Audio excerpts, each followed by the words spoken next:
کیسی لڑائی بابا؟ پوچھا بچی نے، یہ ہے کیسی لڑائی بابا؟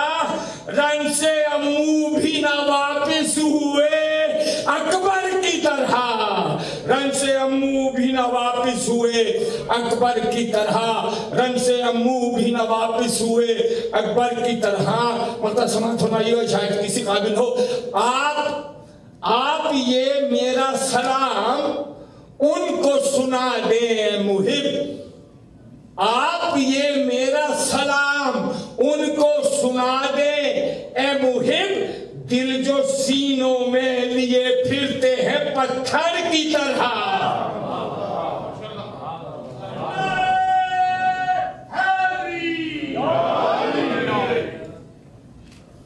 وہی صاحب کی صحت و سلامتی کے لیے برائے تشریف دیے کہانی آل محمد بلند الصلوات صلی علی محمد وآل محمد۔ میں ملتمس ہوں حجت الاسلام قبلہ افضال جس صاحب سے کہ سے ممبر ہوں اور فضائل محمد وآل محمد کا نعرہ حیدری،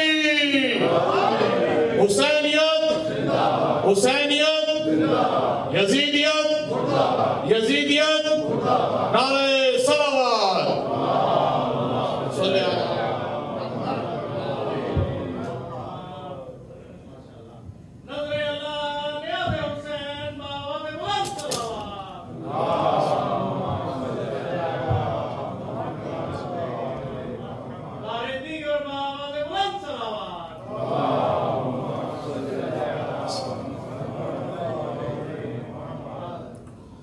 درود پڑھیے بلکہ محمد وآلہ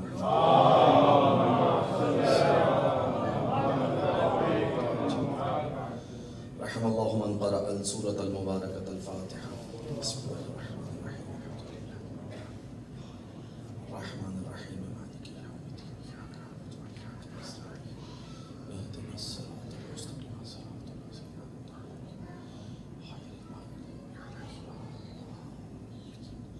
ایک مرتبہ سورہ حمد اور 3 مرتبہ سورہ اخلاص کی تلاوت کر کے جملہ ارواح مومنین و مومنات، شہدائے ملت، شہدائے راہ ازا، شہدائے راہ امامت و ولایت، بلاخص وہ افراد جو سال گزشتہ فرش اعزا پر آتے تھے، مجلس اعزا میں شرکت کرتے تھے اور آج اس دنیا میں موجود نہیں ہیں، ان کی بلندی درجات کے لیے رحم اللہ من قرأ الفاتحہ۔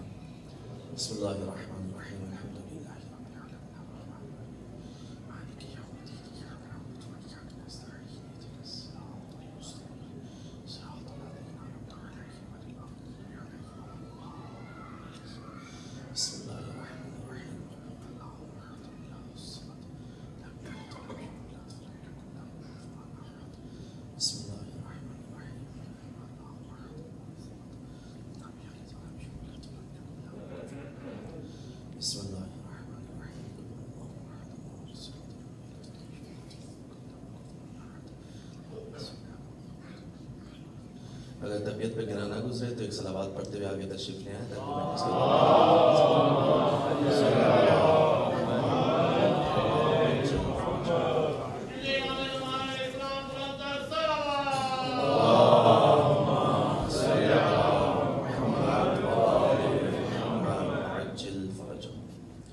لا حول ولا قوة إلا بالله العلي العظيم۔ أعوذ بالله من الشيطان اللعين الرجيم، بسم الله الرحمن الرحيم، الحمد لله رب العالمين بارئ الخلائق أجمعين مالك يوم الدين، الصلاة والسلام على أشرف الأنبياء والمرسلين خاتم النبيين رحمة للعالمين سيدنا ومولانا بالقاسم محمد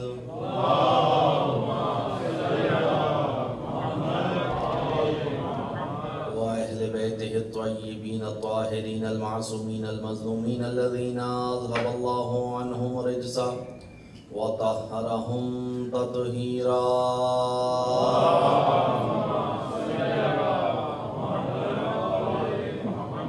سیما بقیت اللہ العظم روحی و ارواح العالمین لتراب مقدمہ الفدا واللعنة الدائمة الباقية الأبدية على أعدائهم ومنكر فضائلهم وغاصب حقوقهم أجمعين من يوم ظلمهم وعداوتهم وغزبهم إلى قيام يوم الدين. أما بعد، قال الله: فأعوذ بالله من الشيطان الرجيم. يا أيها الذين آمنوا اتقوا الله وَكُونُوا مَعَ الصَّادِقِينَ. صلوات پڑھے کبھی کہ محمد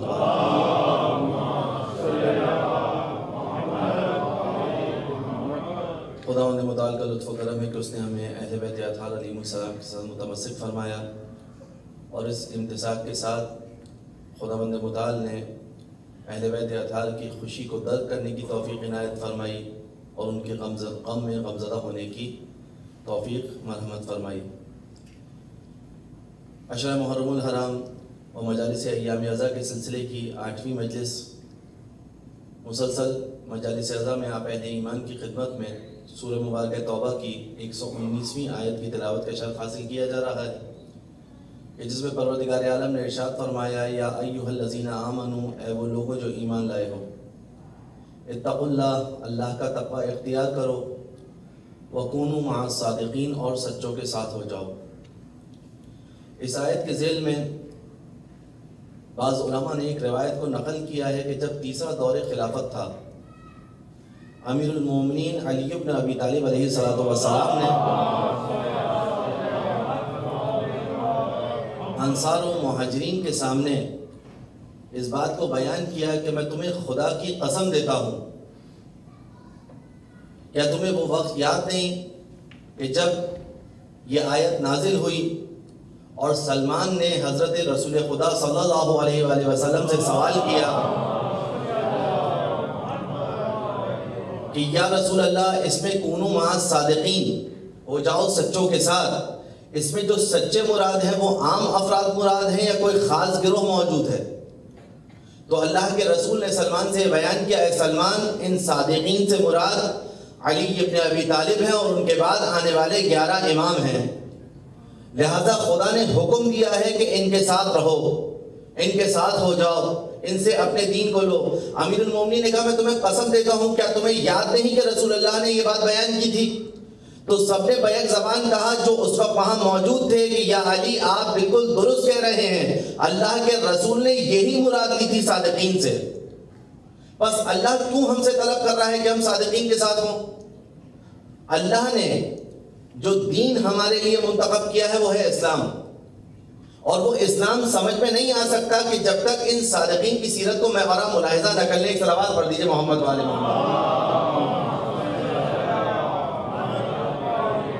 جب تک ان صادقین کی سیرت کو محورہ ملاحظہ نہ کر لیں، دیکھ نہ لیں کہ کیسے یہ شب و روز کیا کرتے تھے، کس طریقے سے صبح و شام کیا کرتے تھے، کیسے اپنی زندگی گزارا کرتے تھے، بس ہم جب تک یہ درک نہ کر لیں ہم سچے دین کے اوپر عمل نہیں کر سکتے، اسلام کے اوپر عمل نہیں کر سکتے. بس خداوند متعال نے تاکید کے ساتھ اہل بیت اطہار علیہ السلام سے منسلک رہنے کا حکم دیا، اور اس منسلک رہنے کو اجر رسالت قرار دیا. کہا کہ رسول اکرم صلی اللہ علیہ وآلہ وسلم کے حوالے سے کہ میں تم سے کوئی اجر نہیں مانگتا، میں تم سے کسی اجر کا سوال نہیں کرتا، الا المودۃ فی القربى، سوائے اس کے کہ میرے قرابت داروں سے محبت اختیار کرو.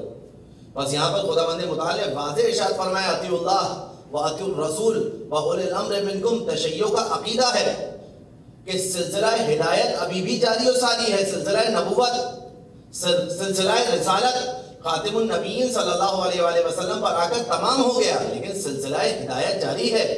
ہدایت کے بغیر دنیا آگے نہیں بڑھ سکتی. قرآن میں پروردگار عالم نے ارشاد فرمایا: اطیعوا اللہ واطیعوا الرسول واولی الامر منکم. اطاعت کرو اللہ کی، اطاعت کرو رسول کی، اور جیسی اطاعت رسول کی کرنی ہے ویسی ہی اطاعت اولی الامر کی بھی کرنی ہے.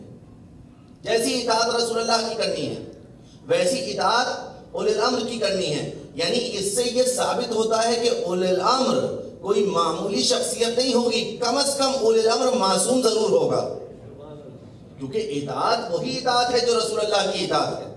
اطاعت میں فرق نہیں ہے. مرحلہ اطاعت میں اس آیت میں کوئی تیسری اطاعت کا لفظ نہیں آیا. اطیعوا اللہ ایک اطاعت، وَأَطِیعُوا الرَّسُولَ دوسری اطاعت، اور جیسی اطاعت رسول اللہ کی ہے ویسی ہی اطاعت اولی الامر کی بھی کرنی ہے. عامت المسلمین نے اس مقام پر کہا کہ اولی الامر سے مراد سلاطین وقت ہیں، وقت کا حاکم ہے، لیکن تشیع اس مسلم عقیدے کے ساتھ کہ یہاں اولی الامر سے مراد امام معصوم کے سوا کوئی اور نہیں ہے، کیونکہ عام انسان کی اطاعت کی نہیں جا سکتی. عام انسان کی اطاعت نہیں کی جا سکتی. اطاعت کا مرحلہ کیا ہے؟ جیسے آپ نے اس کو کرتے ہوئے دیکھا ویسے اختیار کیا. جو وہ حکم دے آپ کو تسلیم کرنا ہے، اس سے دلیل نہیں مانگنی، اس سے کسی قسم کی کٹھوجتی نہیں کرنی. بس اس نے کہہ دیا آپ کو تسلیم کرنا ہے، آپ نے اس کو کوئی کام کرتے ہوئے دیکھ لیا، آپ کے لیے وہ چیز شرعی اعتبار سے ثابت ہو گئی. یہ ہے مرحلہ اطاعت. اب جب مرحلہ اطاعت کی بات کی جاتی ہے تو یہاں معصوم ہونا شرط ہے، کیونکہ غیر معصوم کی اطاعت سے کیا مرحلہ سامنے آئے گا؟ جب وہ کچھ کہے گا تو ایک شک ذہن میں رہے گا کہ آیا نہیں معلوم کہ اس نے درست کہا ہے یا غلط کہا ہے، اس نے صحیح کہا یا غلط کہا. ہمارے وہاں مقام فتویٰ میں بھی، مقام تقلید میں بھی مجتہد کا فتویٰ حجت ہے، مجتہد کا عمل حجت نہیں ہے. فتویٰ کیوں حجت ہے؟ کیونکہ فتویٰ اپنی مرضی سے نہیں دیا کرتا، اہل بیت اطہار علیہ السلام کی روایات کو سامنے رکھ کر دیا کرتا ہے، لہذا حکم شریعت کو بیان کیا کرتا ہے. عمل معصوم کا حجت ہے. اور معصوم کا عمل کس طرح سے حجت ہے کہ صرف عمل کرتے ہوئے دیکھو یہی حجت نہیں ہے. اگر معصوم کسی کو عمل کرتے ہوئے دیکھے اور اس پر خاموش ہو جائے تو وہ عمل بھی حجت ہوا کرتا ہے، جس کو میں اور آپ تقریر معصوم سے تعبیر کرتے ہیں. معصوم کا قرار کر جانا، معصوم کا ساکت ہو جانا کسی عمل پر ہمارے لیے حجت ہے. بس اطاعت غیر معصوم کی نہیں ہو سکتی. کیوں نہیں ہو سکتی؟ کیونکہ جب وہ کوئی عمل کہے گا، کوئی بات کہے گا، کوئی حکم دے گا، اس کے پیچھے انسان کو یہ دیکھنا پڑے گا کہ آیا یہ حکم صحیح ہے یا نہیں ہے. لیکن معصوم کا ہر قول، معصوم کا ہر فعل ہمارے لیے حجت ہے، کیونکہ اس کے عمل میں غلطی کا شائبہ نہیں ہے. بہت حکم دیا، اللہ کے رسول نے بار بار بیان کیا، اہل بیت اطہار علیہ السلام میں سے ایک ایک معصوم نے بار بار بیان کیا کہ کس طریقے سے تمہیں اطاعت کرنی ہے. کچھ لوگ آئے حضرت امام صادق علیہ السلام کے پاس، اس مرحلہ اطاعت کو سمجھ لیں انشاءاللہ، پھر آگے بڑھتے ہیں. کچھ لوگ آئے مولا کے پاس اور کہا مولا آپ قیام کیوں نہیں کرتے، آپ تلوار کیوں نہیں کھینچتے، آپ دشمنان دین کے خلاف، بنو عباس کے خلاف قیام کیجئے، ہم آپ کا ساتھ دیں گے. سامنے سے ہارون مکی آ رہے تھے. امام علیہ السلام نے ہارون کا آتے ہوئے دیکھا، کہا ہارون اس تندور میں بیٹھ جائیے. ہارون نے یہ نہیں پوچھا مولا کیوں بیٹھ جاؤں، اگر بیٹھوں گا تو کیا ہوگا، میں جل جاؤں گا، میں ہلاک ہو جاؤں گا. کوئی ایک سوال نہیں کیا ہارون نے. امام نے کہا کہ تندور میں بیٹھ جائیں. ہارون گئے اور جا کر تندور میں بیٹھ گئے. اب جو لوگ آئے تھے امام سے کہنے کے لیے کہ مولا آپ قیام کیوں نہیں کرتے، کلام مولا سے کر رہے ہیں، نظر تندور پر ہے کہ نہ جانے ہارون کا کیا ہوا. امام لے کر گئے، دیکھا ہارون گل و گلزار کے درمیان بیٹھے ہوئے ہیں. امام نے کہا اس جیسے کتنے متی ہیں میرے، اس جیسے کتنے موتی ہیں. اب یہی بات اگر کوئی عام انسان کہے تو ہم اور آپ اس کی بات کو تسلیم نہیں کر سکتے. لیکن اگر امام معصوم کہے کہ یہ عمل تمہیں انجام دینا ہے تو اب امام کو شریعت نہیں سکھانی کہ مولا آپ کو کیا کہنا چاہیے. امام کی بات پر اطاعت کے لیے سر کو خم کر دینا ہے کہ مولا آپ نے کہہ دیا ہم نے قبول کر لیا. بارہا، ایک مرتبہ نہیں کئی مرتبہ اہل بیت اطہار علیہ السلام نے اس اطاعت کے مفہوم کو واضح کیا ہے. اور یہ جو مجالس میں اہل بیت اطہار علیہ السلام کے فضائل بیان کیے جاتے ہیں، مسائل بیان کیے جاتے ہیں، کربلا والوں کا ذکر کیا جاتا ہے، اصحاب امام کا ذکر کیا جاتا ہے، اس ذکر کا مقصد یہ ہوتا ہے کہ ہر دور میں کچھ خالصین و مخلصین ایسے رہے ہیں اور رہیں گے کہ جو اہل بیت اطہار علیہ السلام کی اطاعت کے ساتھ زندگی کو گزارتے رہیں. بس ہمیں اور آپ کو یہ دیکھنا ہے کہ اہل بیت اطہار کے فضائل فقط سماعت کی حد تک نہ رہیں. ہر وقت اہل بیت اطہار علیہ السلام نے زندگی کے ایک ایک شعبے میں دین کا دفاع کیا ہے، اور اہل بیت کے چاہنے والوں نے دین کا دفاع کیا انہی فضائل کے ذریعے. ایک دفعہ اہل نصارہ نے ایک خط بھیجا جامعۃ الازہر میں، الازہر یونیورسٹی میں. اس خط کا متن یہ تھا کہ آپ امت مسلمہ اعتقاد رکھتے ہیں کہ اللہ کے رسول حضرت محمد مصطفیٰ صلی اللہ علیہ وآلہ وسلم تمام انبیاء سے افضل ہیں. اعتقاد ہے نا سب کا کہ رسول اکرم صلی اللہ علیہ وآلہ وسلم خیر الخلق ہیں.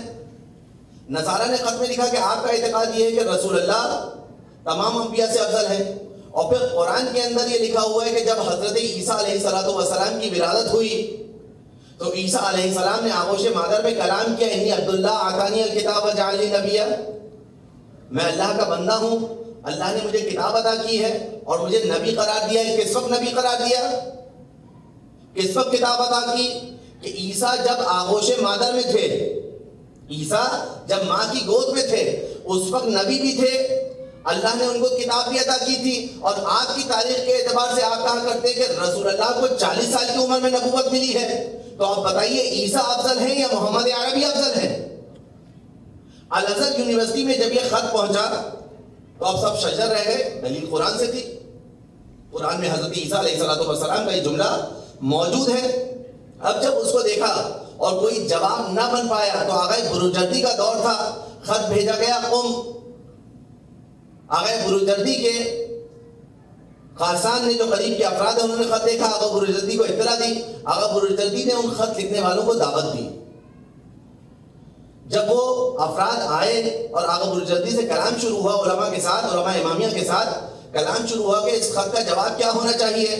کہا کہ آپ نے کیا اعتراض کیا ہے؟ کہا ہمارا اعتراض یہ ہے کہ عیسیٰ علیہ السلام افضل ہیں، جبکہ آپ امت مسلمہ یہ کہتے ہیں کہ محمد عربی صلی اللہ علیہ وآلہ وسلم افضل ہیں۔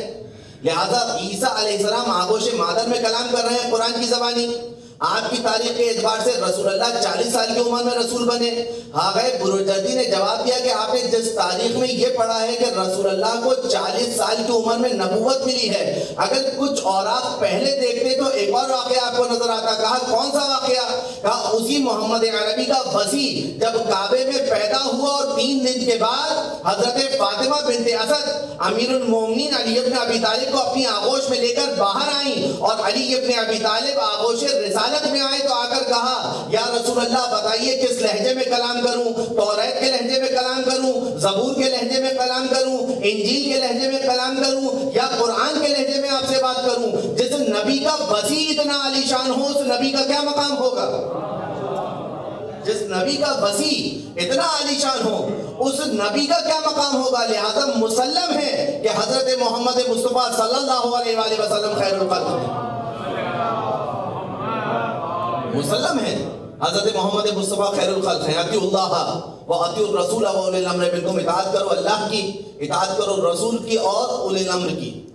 بس یہ جو اطاعت اولی الامر کا حکم دیا ہے نا، یہ اطاعت اسی لیے ہے کہ کسی دور میں بنی نو بشر انسان اللہ کی ہدایت سے محروم نہ رہے، ہر دور میں ان پر ہدایت کی بوچھاڑ ہوتی رہے، برسات ہوتی رہے، ہدایت کا میں برستا رہے۔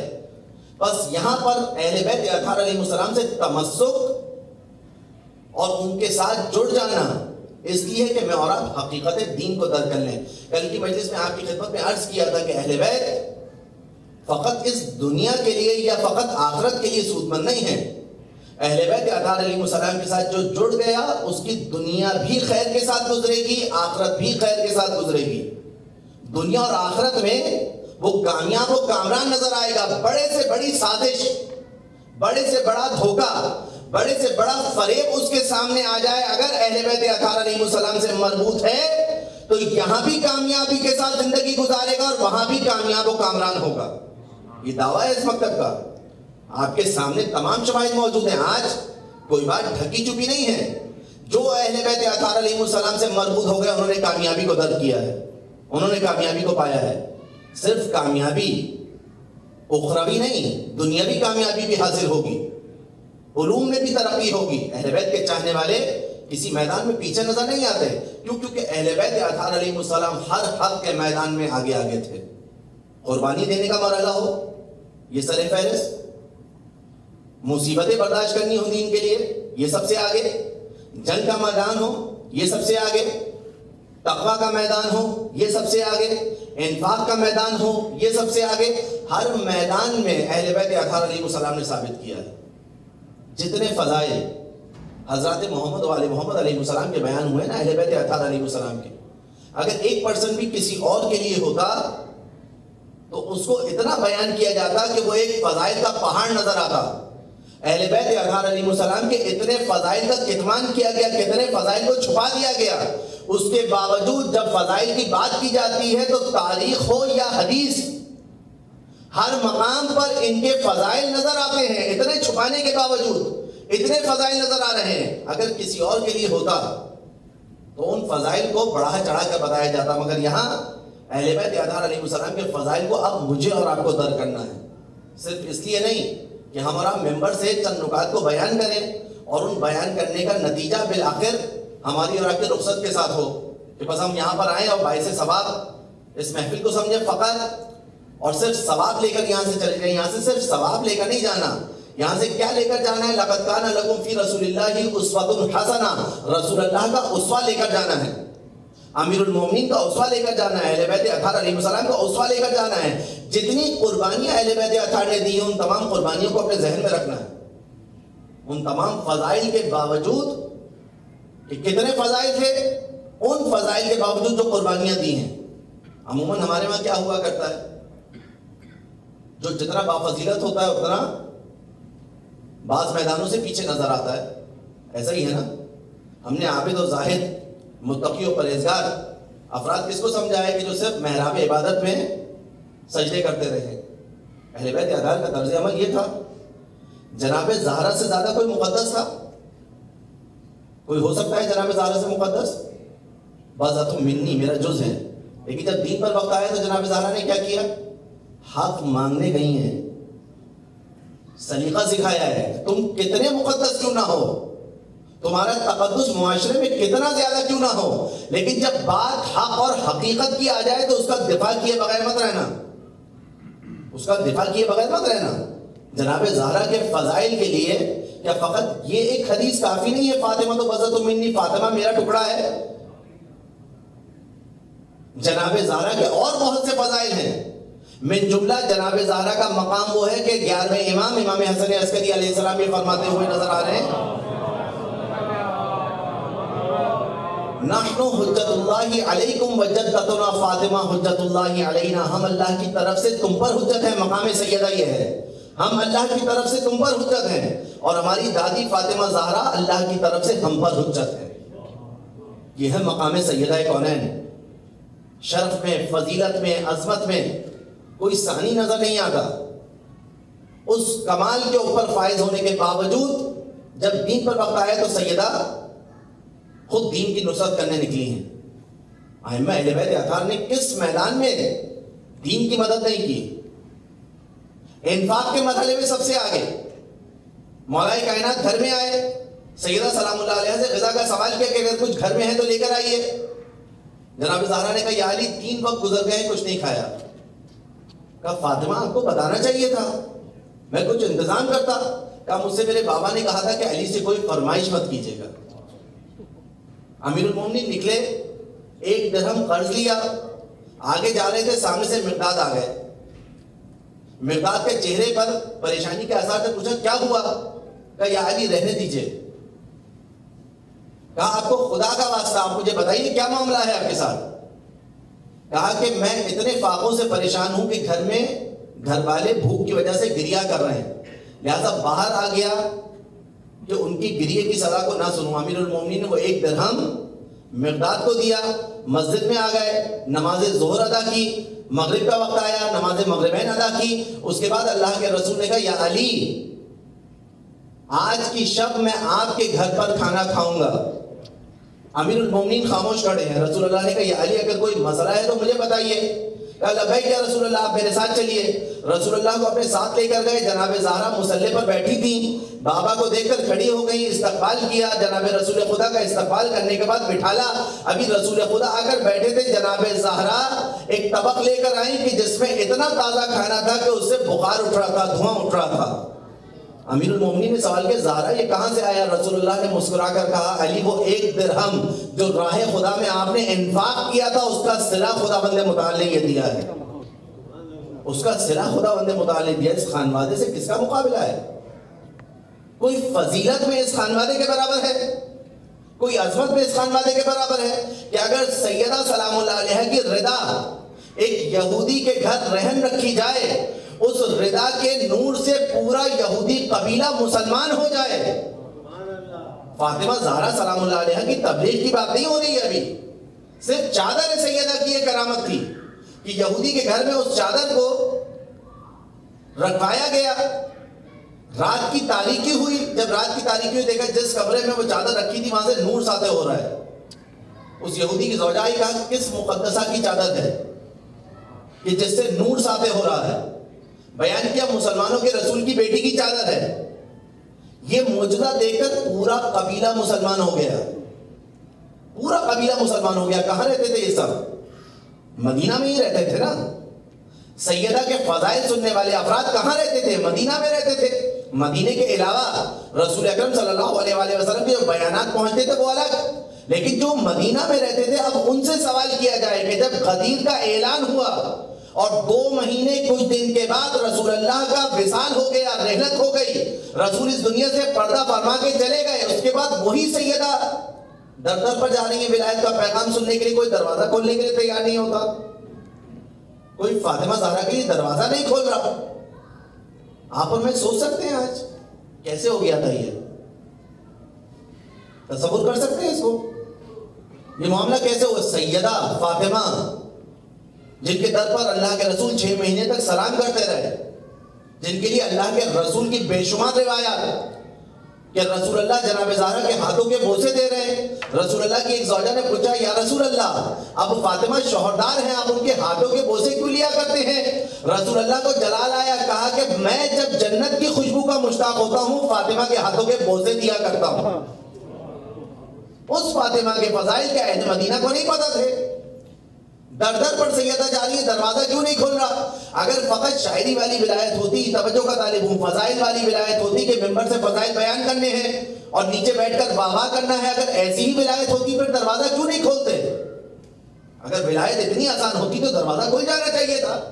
بھائی صرف ایک واہ واہ میں ہی تو جنت مل رہی ہے، صرف ایک نقطہ بیان کرنے میں تو سب کچھ مل رہا ہے. پھر سیدہ کے لیے دروازہ کیوں نہیں کھل رہا؟ دروازہ اس لیے نہیں کھل رہا. کیا جواب ہوں گے اس وقت کے لوگوں کے؟ آپ کیا تصور کرتے ہیں؟ کیا تصور کرتے ہیں؟ کیا جواب ہوں گے؟ فاطمہ دروازے پر آ رہی ہیں. میرا اور آپ کا ارمان نہیں ہے کہ اہل بیت ہمارے گھر میں آئے. دسترخوان بچھایا کرتے ہیں. ہر مہینے کی 15 تاریخ کو امام زمانہ کا دسترخوان ہوتا ہے. فخر کرتے ہیں کہ گھر میں مولا کا دسترخوان ہے. 22 جمادی الثانی کو امام حسن کا دسترخوان کرتے ہیں. دسترخوان کرنا یعنی دعوت دینا ان کو. یہی دعوت دی جا رہی ہے نا. اہل بیت اطہار علیہ السلام اگر میرے اور آپ کے گھر میں آئے کیا ہمارے لیے باعث شرف نہیں ہے؟ کیا اس وقت اہل مدینہ کے لیے باعث شرف نہیں تھا؟ تھا باعث شرف. جناب سیدہ کے معجزے میں آپ پڑھتے اور سنتے ہیں، باعث شرف تھا. غیر مسلم تمنا کیا کرتے تھے کہ فاطمہ ہمارے گھر کو مشرف کر دیں. جب وہ مرد یہودی آیا آ کر خواہش کی کہ آپ میری بیٹی کی شادی میں چلیں، باعث شرف تھا، اسی لیے بلانے آیا تھا نا. آپ کے آنے سے میرے گھر منور ہو جائے. کہا اس عمل کے مالک علی ہیں. بالآخر جناب زہرا گئیں. جب سب سے اجازت مل گئی، ان کا نور دیکھ کر سب بے ہوش ہو گئے. معجزہ ہوا، سب مسلمان ہو گئے. سیدہ واپس آ گئی. تو یہ جو سب مسلمان ہو رہے تھے کہاں رہتے تھے؟ مدینہ میں ہی رہتے تھے نا. جب سیدہ کی وجہ سے مسلمان ہوئے، اب سیدہ کے لیے دروازہ نہیں کھول رہے. ہم سمجھتے بڑے تعجب کی بات ہے، بڑی اچنبے کی بات ہے، بڑے بدبخت لوگ تھے. دروازہ نہیں کھول رہے فاطمہ زہرا کے لیے. کیسے کھلے دروازہ؟ کیسے کھلے دروازہ؟ ایک لہجے کے لیے ذرا تصور کر لیں، میں بھی اسی مدینہ میں رہتا ہوں اور آپ بھی اسی مدینے میں رہتے ہیں. سیدہ نے کس کے خلاف بیان کیا ہے؟ سلاطین وقت کے خلاف، جن کے پاس قدرت ہے، جن کے پاس اقتدار ہے، جن کے پاس طاقت ہے، جن کے پاس قوت ہے. تمام تر فضائل اہل مدینہ مجھ سے اور آپ سے زیادہ آگاہ تھے. رسول اللہ کے سامنے بیٹھا کرتے تھے. آپ عام خطبہ سے ان کے فضائل سنا کرتے، وہ اللہ کے رسول سے سنا کرتے تھے. پھر دروازہ کیوں نہیں کھل رہا؟ کیا ان کے ایکسکیوزز ہوں گے آپ کے خیال میں؟ شاید ایسے ہی ہوں گے نا. سیدہ کیسے آپ کے لیے دروازہ کھولوں؟ دل تو بہت چاہ رہا ہے کہ آپ گھر پر آئیں، لیکن کیا کروں، بچہ مدرسے جاتا ہے، راستے سے اغوا کر لیا گیا تو کیا ہوگا، میری جان لے لی گئی تو کیا ہوگا، میرا کاروبار اجاڑ دیا گیا تو کیا ہوگا، میرا گھر تباہ کر دیا گیا تو کیا ہوگا. یہی سارے بہانے ہوں گے نا. اہل بیت اطہار نے انہی بہانوں کو توڑا ہے. ہمارا ساتھ دو گے تو کامیاب ہوگے. یہی شب تھی 7 اور 8 محرم کی، جب ایک خیمہ لگایا گیا تھا کربلا میں، اور اس خیمے میں امام حسین نے عمر سعد کو بلایا تھا. عمر سعد آیا، ساتھ میں اس کا بیٹا ہے اور غلام ہے. یہاں سے امام حسین علیہ السلام ہے، حضرت علی اکبر علیہ السلام ہے، اور حضرت عباس علمدار علیہ السلام ہے. چلے اس خیمے میں جا کر امام حسین علیہ السلام اور عمر سعد کی گفتگو ہوئی. جب گفتگو ہوئی تو امام حسین علیہ السلام نے کہا عمر سعد کیا تمہیں میری عظمت نہیں معلوم؟ کیا تم نہیں پہچانتے میں کون ہوں؟ کہا میں پہچانتا ہوں، فرزند رسول خدا ہے. یہ واقعہ موجود ہے عزیزان محترم، لابلد نہیں تھے. امام حسین نے بار بار اتمام حجت کی ہے، اور یہ تو بہت اچھی طرح جانتا تھا. کیا تمہیں نہیں معلوم کہ میرے لیے اللہ کے رسول کی کیا حدیث ہے؟ کہا جانتا ہوں آپ کے لیے، کہا آپ سیدہ شباب اہل جنہ میں سے. کہا میرے خون بہانے کا نتیجہ سمجھتے ہو؟ کہا معلوم ہے جہنم میں جاؤں گا. ہردرمی دیکھ رہے ہیں آپ، معلوم ہے جہنم میں جاؤں گا. کہا تو کیوں بہانا چاہتے ہو؟ کہا کہ اگر یہ نہ کیا تو ابن زیاد میرا گھر گرا دے گا. اب امام حسین نے اتمام حجت کرنا شروع کی. امام نے کہا میں تمہیں گھر دوں گا، میں دوں گا تمہیں گھر. کہا وہ میرے کھیت اجاڑ دے گا. امام نے کہا میں اس سے بڑا زمین کا ایک طبقہ تمہیں دوں گا کہ جہاں پر تم فصل لگانا. کہا اس نے رے کی حکومت کا وعدہ کیا. امام نے کہا وہ رے کی حکومت تمہیں نہیں دے گا، یہ جھوٹا وعدہ ہے. تو جانتے اس نے ٹہلتے ہوئے ایک شعر پڑھا، اور شعر میں کیا کہا؟ کہا حسین کو قتل کرتا ہوں تو جہنم ہے، حسین کا ساتھ دیتا ہوں تو جنت ہے. اور پھر ٹہلتے ہوئے کہنے لگا کہ کون احمق ہے جو نقد کو چھوڑ کر ادھار کا فیصلہ کرے. یہ ہے خون اہل بیت بہانے کی تمام. بہت جلدی قضاوت نہ کریں، جلدی قضاوت نہ کریں کہ کیسے ہوا، کیسے بدبخت لوگ تھے. امام حسین کلام کر رہے تھے، سامنے لشکر شور کر رہا تھا. کلام کیسا ہوگا امام حسین کا؟ ہمارا تو جانتے ہیں نا، کسی بھی طرح سے فصاحت پہ کم نہیں ہوگا. کیا وجہ رہی کہ اہل بیت اطہار کے لوگوں نے ساتھ نہیں دیا؟ ساتھ دیتے کب دیتے؟ کہ جب اہل بیت اطہار نعوذ باللہ ان کی مسیر پر آ جاتے، ان کی راہ پر آ جاتے. لیکن اہل بیت کا نہیں، ہم تمہاری راہ پر نہیں آئیں گے. اگر ہمارے ساتھ آنا ہے تو سب کچھ چھوڑ کر ہماری راہ پر آنا پڑے گا. اور پھر جو سب کچھ چھوڑ کر ان کی راہ پر آئے تو وہ کیا تھا کہ فضہ حبش کی شہزادی تھی، مگر جب ان کی راہ پر آ گئیں تو کنیزی کو قبول کیا اور اس کنیزی کو شرف سمجھا. صرف قصیدے پڑھنے کے لیے فضہ تھوڑی ہے کہ میں اور آپ قصیدے پڑھتے رہے حضرت فضہ کے. عمل کے میدان میں کب آئیں گے حضرت فضہ کو؟ کب سمجھیں گے میں اور آپ؟ سب کچھ چھوڑ دیا فضہ نے. فاخرہ لباس، بہترین غذا، بہترین محل سب چھوڑ کر آئی ہیں. فضہ نے کیا منتخب کیا؟ پیوند لگا ہوا لباس. بہترین کھانے کے بجائے فاقوں پر فاقے، بہترین محل کے بجائے ایک چھوٹا سا گھر. لیکن فضہ جانتی ہیں کہ یہ گھر ظاہری طور پر چھوٹا ہے، عظمت کے اعتبار سے اتنا بلند ہے کہ عرش معلیٰ سے جا کر مل رہا ہے. عظمت کے اعتبار سے اتنا بلند ہے کہ عرش معلیٰ سے جا کر مل رہا ہے. کیا خانوادہ ہے یہ اہل بیت اطہار علیہ السلام کی، کیا عظمت ہے. میں اور آپ کیا بیان کر سکتے ہیں؟ ذرا سے چھوٹی چھوٹی نمونے دیکھ لیجئے کہ کیسے کیسے افراد ان کے پاس تھے اور کتنے خالص تھے. دوسری مجلس میں یا تیسری مجلس میں آپ کے سامنے عرض کیا تھا، امام حسین نے جنت کی ضمانت دے دی تھی. امام حسین نے اصحاب حسینی کو مقام دکھا دیا تھا، سب کو بتا دیا تھا کہ کس کا کیا مقام ہے. آپ سب اہل ایمان میں اپنے اندر منظر کرتے ہو، شاید میں اگر وہاں پر ہوتا اور اپنا مقام دیکھ لیتا تو پھر کہتا اب صبح فجر کی نماز کی کیا ضرورت ہے. امام حسین نے مقام دکھا دیا ہے. اب جب مقام دکھا دیا تو اب ان اعمال کی کیا ضرورت ہے. لیکن اصحاب حسینی وہ تھے کہ مقام دیکھنے کے بعد بھی حسین ابن علی کی اطاعت کو ترک نہیں کر رہے. یہ ہے درس کربلا.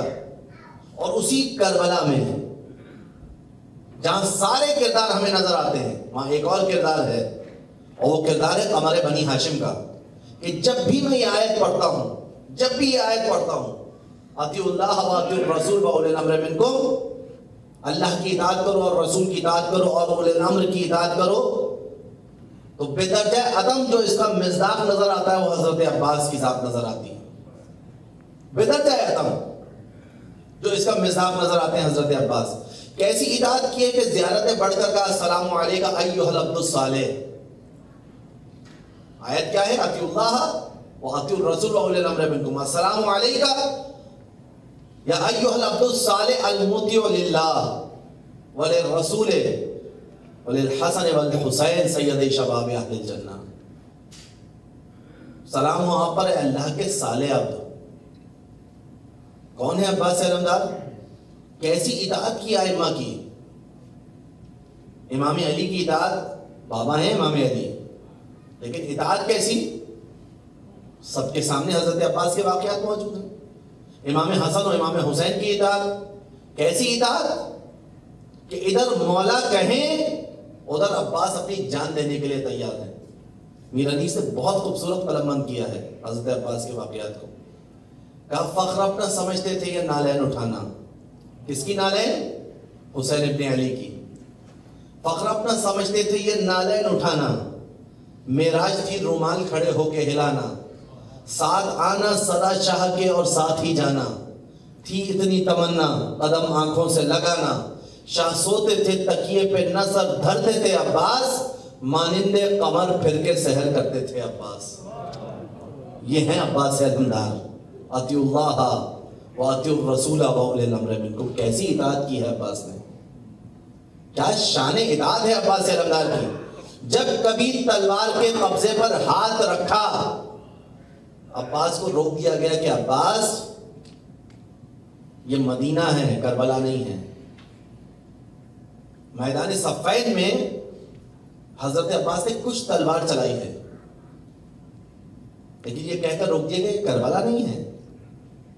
امام حسن علیہ السلام کا تابوت اٹھا، تیروں کی بارش ہونے لگی، عباس علمدار کو جلال آیا، تلوار کے قبضے پر ہاتھ رکھ کر کھینچنا چاہا. امام حسین نے آ کر روک دیا. عباس مدینہ ہے، کربلا نہیں ہے. شجاعت عباس، کیسی شجاعت ہے. ولید نے امام حسین کو دربار میں بلایا، امام حسین کی صدا بلند ہوئی، عباس علمدار نے تلوار کے قبضے پر ہاتھ رکھا، امام حسین نے ہاتھ تھام لیا. عباس مدینہ ہے، کربلا نہیں ہے. یہ ہے عالم شجاعت. شجاعت صرف تلوار چلانے والے کا نام نہیں ہے، امام کے آگے اپنی رضا کو قربان کر دینے والا شجاع کہلاتا ہے. کربلا پہنچ گئے، خیمے لگ گئے. جب خیمے لگے 4 محرم کو حکم آیا کہ اب خیموں کو پیچھے ہٹا دیا جائے. دریا پر خیمے لگائے گئے تھے، کہا خیمے دریا سے پیچھے کر دیے جائیں. امام حسین کے پاس اور جوانان بھی موجود تھے، لیکن مجھے اور آپ کو درس دینا تھا کہ شجاع کہتے کسے ہیں، شجاع کون ہوا کرتا ہے. کسی اور جوان سے امام حسین نے نہیں کہا کہ خیموں کو پیچھے کرو. عباس علمدار کو بلایا، عباس خیموں کو پیچھے کریے. عباس علمدار نے بتایا تھا کہ جس شجاعت کے ساتھ خیمے لگے تھے، اب اسی اطاعت کے ساتھ عباس خیموں کی تنا کو کھولتے ہوئے نظر آ رہے ہیں. یہ ہے اطاعت عباس. اور کیوں نہ ہو، تمنا ہے امیر المومنین کا نام ہے عباس. جب کہا تھا نا اپنے بھائی عقیل سے کہ عقیل کسی نجیب و شریف خانوادے کی خاتون کو تلاش کرے، کہ یا علی کیوں اس خانوادے کی خاتون کو تلاش کرنا چاہتے ہیں؟ کہا خدا مجھے اس سے وہ فرزند عطا کرے جو کربلا میں میرے حسین کی نصرت کرے، جو میرے حسین کا مطیع ہو. اس شخصیت کو عباس کہا جاتا ہے. ولادت عباس علمدار ہوئی. معرفت کا عالم کیا ہے؟ آغوش امیر المومنین میں جناب عباس بیٹھے ہوئے ہیں. امیر المومنین علیہ السلام نے کہا فرزند کہو ایک. عباس علمدار نے کہا ایک. کہا میرے بیٹے کہو دو. کہا بابا جس زبان سے ایک کہہ دیا اب 2 کہتے ہوئے شرم آتی ہے. پیشانی کو چوم لیا مولا کائنات نے. پیشانی کو چوم کر حضرت عباس علمدار علیہ السلام کو دعا دی. بس اس عباس علمدار کی اطاعت جو کربلا میں موجود ہے، کیسی اطاعت ہے کہ میں اور آپ زیارتوں میں پڑھ کر کہتے بے ابی و امی یا ابا عبداللہ، میرے ماں باپ قربان ہو اے حسین ابن علی آپ پر، میری جان قربان ہو اے حسین ابن علی آپ پر۔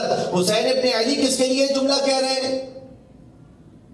امام حسین کس کے لیے جملہ کہہ رہے ہیں؟ ارکب بنفسی انت یا اخی، میری جان قربان ہو عباس علمدار آپ پر، کہ جب شب عاشور لشکر یزید نے پیش قدمی کی تو مہلت کے لیے کس کو بھیجا؟ امام حسین نے حضرت عباس کو۔ شجاعت کا امتحان یہ ہے، شجاعت۔ عباس آپ جائیے اور جا کر ان سے ایک شب کی مہلت مانگیے۔ میں کہا کرتا ہوں حسین ابن علی کریم ابن کریم ہیں، جب کسی کو کچھ دیا کرتے ہیں تو اس انداز سے دیتے ہیں کہ لینے والا خجالت نہ کرے۔ حسین مہلت مانگ نہیں رہے، مہلت دے رہے ہیں کہ تم میں سے جو ہور ہو وہ ادھر آ جائے۔ یہ مہلت ہے حسین ابن علی کی۔ کہیں سے جا کر کہیں احب الصلاۃ، میں نماز کو دوست رکھتا ہوں، نماز سے بہت محبت کرتا ہوں، ایک شب عبادت کے لیے چاہیے۔ کس کو بھیجا؟ عباس علمدار کو۔ آسان نہیں ہے عزیزان محترم، اتنا شجاع، اتنا قوی، امیر المومنین کا سایہ، امیر المومنین کی پرچھائی، ہر میدان میں امام حسین عباس علمدار کا ہاتھ تھامتے ہوئے نظر آ رہے ہیں۔ درس امامت، درس اطاعت حضرت عباس کا سمجھا کہ عباس کا کیا مقام ہے؟ وہ مقام ہے عباس کا، توجہ رکھیے گا، وہ مقام ہے عباس کا کہ جس کو میں اور آپ سید الساجدین کہتے ہیں، زین العابدین کہتے ہیں، وہ عباس کی عبادات کی گواہی دے کہ سلام ہو میرا میرے چچا پر، ایک نماز شب میں نے قضا ہوتے ہوئے نہیں دیکھی۔ یہ نام ہے عباس۔ اللہ اکبر۔ شب عاشور آئی، سن لیجئے واقعات کو۔ شمر آیا اور آ کر کہا یا بنو اختنا، اے ہماری بہن کے بیٹوں۔ مولا عباس اور ان کے بھائیوں سے خطاب کیا۔ مولا عباس اور ان کے بھائی توجہ نہیں کرتے۔ شمر جیسے ملعون کی آواز پر کون توجہ کرے گا؟ امام حسین نے کہا عجیبوہ ان کانا فاسقاً، جواب دو اس کو چاہے فاسق ہی کیوں نہ ہو۔ حضرت عباس اٹھ کر گئے، جا کر کہا کیا معاملہ ہے؟ ایک امان نامہ دیا کہ عباس آپ کے لیے اور آپ کے بھائیوں کے لیے امان نامہ ہے۔ کیوں کہا تھا ہماری بہن کے بیٹوں؟ کیونکہ شمر ملعون کا قبیلہ بنی کلاب کے نزدیک تھا، جو حضرت فاطمہ کلابیہ ام البنین سلام اللہ علیہا کا قبیلہ تھا۔ حضرت عباس نے امان نامے کو دیکھا اور امان نامہ شمر کے منہ پر دے مارا اور کہا اے ملعون لعنت ہو تجھ پر، فرزند زہرا نرغہ ادا میں گرا رہے اور عباس اور اس کے بھائی اپنی جان بچا کر چلے جائیں، ایسی زندگی پر تف ہے۔ یہ ہے عباس۔ ہر میدان میں کہا، ہر میدان میں کہ عباس یہ مدینہ ہے، کربلا نہیں۔ خود نے ہاتھ ڈالا، عباس کربلا نہیں ہے۔ ہر جگہ عباس کو یہ کہہ کر روکا کہ عباس کربلا میں تلوار چلانا یہ کربلا نہیں ہے، اب کربلا کا دن آ گیا، روز عاشور آیا، حق ہے نا اس ماں کا جو بقی میں بیٹھ کر قبریں بنا کر یہ میری جعفر کی قبر، یہ میرے عبید اللہ کی قبر، یہ میرے عباس کی قبر، یہ میرے بیٹے کی قبر، چاروں قبروں کو مٹا کر کہے کہ نہیں اب اگر ام البنین گریہ کرے گی تو فقط حسین پر گریہ کرے گی۔ ایسی ماں نے پروان چڑھایا عباس علمدار کو۔ بقی میں بی بی ام البنین بیٹھ جاتی ہیں، جنت البقی میں بی بی ام البنین کا مرثیہ سن کر، بی بی ام البنین کے مصائب سن کر مروان جیسا شقی بھی گریہ کیا کرتا تھا، اس درد کے ساتھ ام البنین مرثیہ پڑھا کرتی تھی، اس درد کے ساتھ مرثیہ پڑھا کرتی تھی۔ بقی ہمارے لیے اسی طریقے سے ہے، اسی طرح محترم ہے جیسے کربلا، نجف، سامرہ، کتنے آئمہ ہمارے وہاں موجود ہیں، ام البنین کی قبر وہاں موجود ہے، بس وہاں بیٹھ کر ام البنین یہ کہتی کہ یہ میرے فلاں بیٹے کی قبر، یہ میرے فلاں بیٹے کی قبر، یہ میرے فلاں بیٹے کی قبر، یہ عباس علمدار کی قبر، ساری قبروں کو مٹا کر یہ کہتی کہ نہیں اب ام البنین اگر گریہ کرے گی تو فقط حسین کے لیے کہ جس کا لاشا 3 دن تک بے گور و کفن پڑا رہا۔ اجرکم اللہ۔ عباس علمدار کی شجاعت سنی نا آپ نے، اطاعت سنی آپ نے، عباس کی اطاعت کا ایک اور